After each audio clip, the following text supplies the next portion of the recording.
Hello बच्चों, यह video class 9th के लिए है और हम इस वीडियो में महादेवी वर्मा जी की कहानी का संस्मरण मेरे बचपन के दिन नामक पाठ का अध्ययन करेंगे।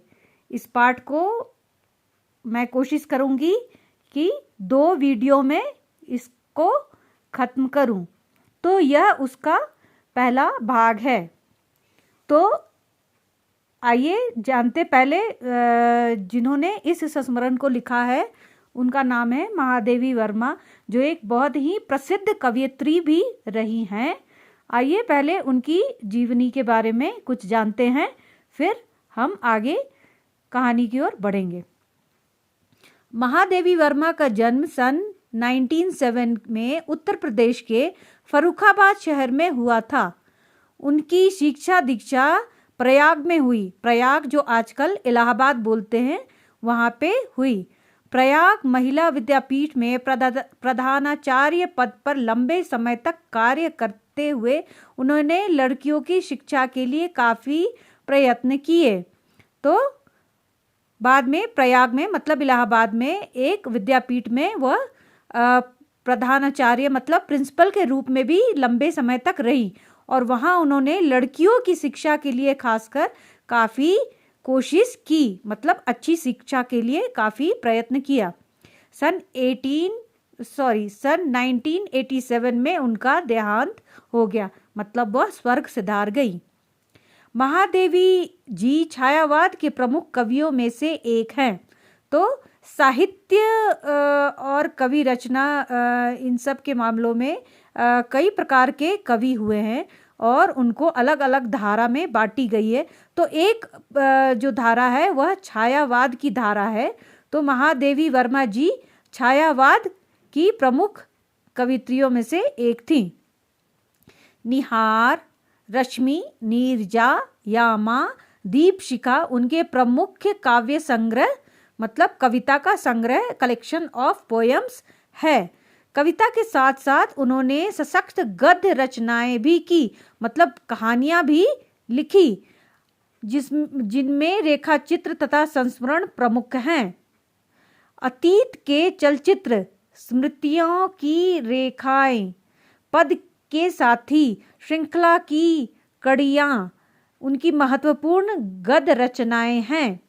महादेवी वर्मा को साहित्य अकादमी एवं ज्ञानपीठ पुरस्कार से सम्मानित किया गया, मतलब कि वह काफ़ी प्रसिद्ध और सम्मानित साहित्यकार थी। भारत सरकार ने उन्हें पद्म भूषण से अलंकृत किया, मतलब पद्म भूषण से भी उन्हें नवाजा गया। महादेवी वर्मा की साहित्यिक साधना के पीछे एक और आज़ादी के आंदोलन की प्रेरणा है और दूसरी ओर भारतीय समाज में स्त्री जीवन की वास्तविक स्थिति का बोध भी है। मतलब उस जमाने में तो स्त्रियों को उतनी छूट नहीं थी, तो उसके ऊपर उन्होंने काफ़ी अपनी रचनाओं में लिखा है। और उस समय आज़ादी, क्योंकि भारत जो था अंग्रेज़ों के कब्ज़े में था, तो आज़ादी का आंदोलन जो है उस समय उसका भी माहौल था और वो भी उस समय के और वो उससे काफ़ी प्रेरित होकर भी अपनी रचनाओं में उनके बारे में लिखा है। हिंदी गद्य साहित्य में संस्मरण एवं रेखा चित्र को बुलंदियों तक पहुंचाने, बुलंदियों मतलब काफ़ी ऊंचाई तक पहुंचाने का श्रेय महादेवी जी को है। उनके संस्मरण मतलब याद में उन संस्मरणों में मतलब उन्होंने जो अपनी याद से जो भी रचनाएं लिखी हैं उसमें शोषित पीड़ित लोगों के प्रति ही नहीं बल्कि पशु पक्षियों के लिए भी आत्मीयता मतलब अपनापा एवं अक्षय करुणा मतलब दया प्रकट हुई है। उनकी भाषा शैली सरल थी, वो काफ़ी सरल मतलब सिंपल भाषा में लिखती थी एवं स्पष्ट लिखती थी तथा शब्द चयन प्रभावपूर्ण और चित्रात्मक था, मतलब कि वह जो लिखती थी उसका हमारे दिमाग में एक चित्र जैसा बन जाता था। इतना प्रभावशाली उनके जो लेखनी थी।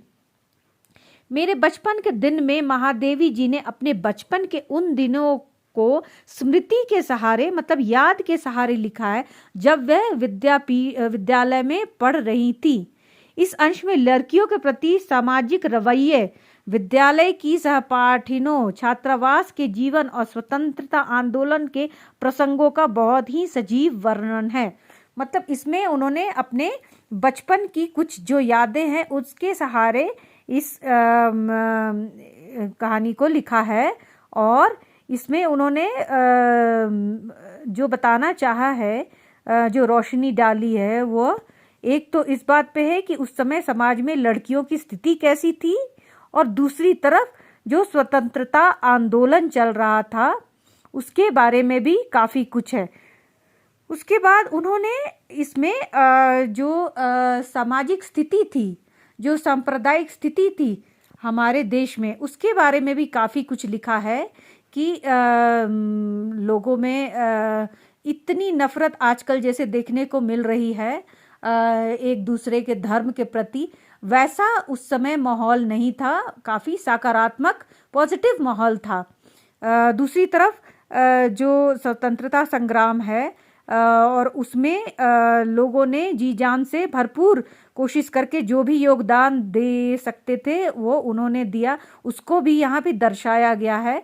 बल्कि यहाँ तो एक ऐसी भी वाक्य है जिसमें महादेवी वर्मा जी ने जो अपनी तरफ से भी जो कुछ दान कर सकती थी, जो कुछ भी योगदान दे सकती थी, वह भी यहाँ पे स्वतंत्रता संग्राम के लिए वह भी यहाँ पे दर्शाया गया है। तो आइए इस पाठ को हम शुरू करते हैं। मेरे बचपन के दिन। बचपन की स्मृतियों में एक विचित्र सा आकर्षण होता है। विचित्र सा आकर्षण होता है मतलब वह अपनी ओर वो यादें जो हैं बचपन के, वो हमें अपनी ओर खींचती रहती हैं। कुछ अच्छी सुहावनी यादें।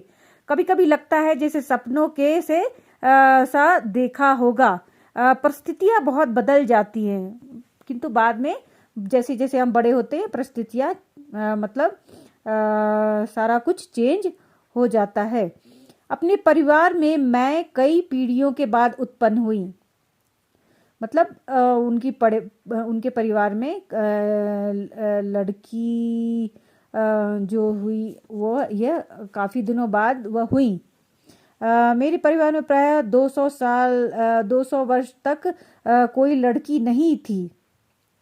सुना है उससे पहले लड़कियों को पैदा होते ही परमधाम भेज देते थे, मतलब कि उनको मार दिया जाता था। फिर मेरे बाबा ने बहुत दुर्गा पूजा की। हमारी कुल देवी दुर्गा थी। मतलब हर एक के कुल की मतलब वंश की कोई ना कोई एक देवी होती है, तो उनके यहाँ दुर्गा देवी की पूजा होती थी। तो उस समय उनके जो पिताजी हैं उन्होंने काफ़ी दुर्गा पूजा किया कि उनके घर एक बेटी हो, और उसके बाद इनका महादेवी वर्मा जी का जन्म हुआ। मैं उत्पन्न हुई तो मेरी बड़ी खातिर हुई और मुझे वह सब नहीं सहना पड़ा जो अन्य लड़कियों को उस समय सहना पड़ता था। यहाँ पे महादेवी वर्मा जी यह कहना चाहती हैं कि उस समय जो भी स्थिति थी, लड़कियों की अच्छी स्थिति नहीं थी। उन्हें पैदा होते ही मार दिया जाता था, उन्हें उतनी छूट नहीं दी जाती थी और काफ़ी बंधन में रखा जाता था। लेकिन चूंकि वह इतने पूजा अर्चना के बाद हुई थी, उन्हें यह सब नहीं सहना पड़ा। उन्हें पिता का काफ़ी साथ मिला और वह उन्हें कुछ भी अपनी भावनाओं को व्यक्त करने के लिए उन्हें काफ़ी छूट मिला। परिवार में बाबा फारसी और उर्दू जानते थे, पिताजी अंग्रेजी पढ़ी थी। हिंदी का कोई वातावरण नहीं था, मतलब हिंदी का ऐसा कोई जानने वाला उनके परिवार में नहीं था। मेरी माता जबलपुर से आई तब वे अपने साथ हिंदी लेकर आए। मतलब जब उनकी माँ उस घर में ब्याह कर आई तब उनके यहाँ हिंदी का एक माहौल बना।